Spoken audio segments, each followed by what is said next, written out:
Trump's Madison Square Garden rally last night, friends and allies of the former president launched some of the most vicious racist attacks against migrants, as well as the people of Puerto Rico who are, in fact, Americans who can vote.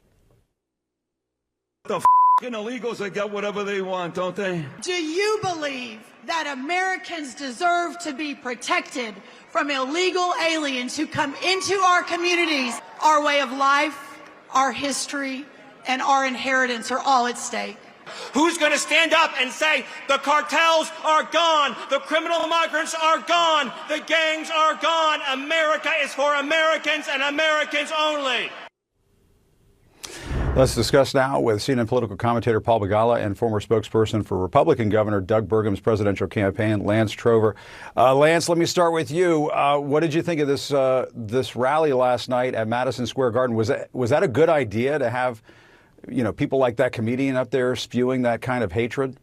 Well, Jim, I've said it many times on this show. I think it's best when Republicans stick to the issues because I think they're going to do very well next week if they stick to the issues. And look, I don't think voters do the whole guilt by association thing, usually with politicians, unless you're Kamala Harris, who's been VP to Joe Biden the last 4 years. I think that's the guilt by association that's been going on. But I would just point to the Kamala Harris super PAC over the weekend put out a memo saying to the campaign, you need to stop the attacks on Donald Trump's character because they're not working. And that got me thinking that Democrats don't have much of a leg to stand on when it comes to the heated rhetoric.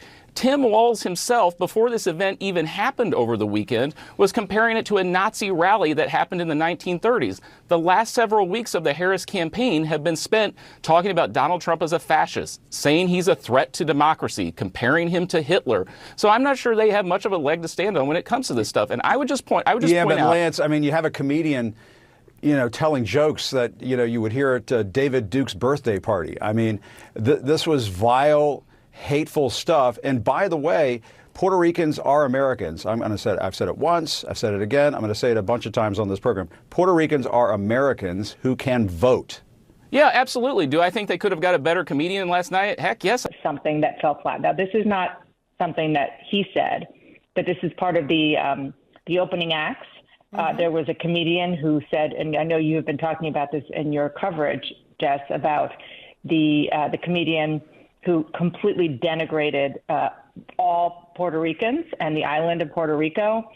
I mean, you are seeing cleanup by Republicans, or at least attempt at cleanup by Republicans who are relying on big portions of who have big portions of Puerto Rican voters who they rely on, like, for example, Rick Scott, Republican senator from Florida.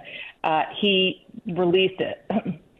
Tweeted something trying to separate himself, but suggested that it was a joke that didn't land. I don't see any evidence that the joke didn't land. I think that there was a lot of laughter, sadly, to that horrible, horrible joke. On the Democratic side, John Fetterman tweeted from the very important state of Pennsylvania that there are 500,000 Puerto Rican voters, 3/4 of whom are able to vote, and that's not going to land well with them. So, listen, I mean, I think that the most important thing to understand is that, as Kristen has been saying, as you have said, as we have told our viewers over and over again, this is not the kind of rhetoric that is new for him. Right. It is just amplified in a way, and it is darker and more intense, and for a lot of people, more frightening than we have seen, particularly because of where we are on the calendar. Yeah, and on the calendar with just 9 days until election night in America. Dana Bash, it is always great to get your perspective on this. Thank you so much. We really appreciate it. There are over 1 million Puerto Ricans who live in New York, where this rally was held. And perhaps most relevant to this presidential campaign, there are about 500,000 Puerto Ricans who live in Pennsylvania. They are American citizens. They vote. Perhaps that's why the Trump campaign did something that they almost never do. They quickly disavowed a statement that was widely perceived as offensive. Quote, "This joke does not reflect the views of President Trump or the campaign," end quote, a spokeswoman told CNN. The Florida Senator Rick Scott, a Republican running for re-election, wrote this on X, quote, This joke bombed for a reason. It's not funny and not true. Puerto Ricans are amazing people and amazing Americans. There are about 1.1 million of them in Florida who could vote for or against Scott. Famous Puerto Ricans, Bad Bunny, J-Lo, Ricky Martin, millions of social media followers among them, quickly posted pro-Harris videos as Harris herself had campaigned at a Puerto Rican restaurant earlier in the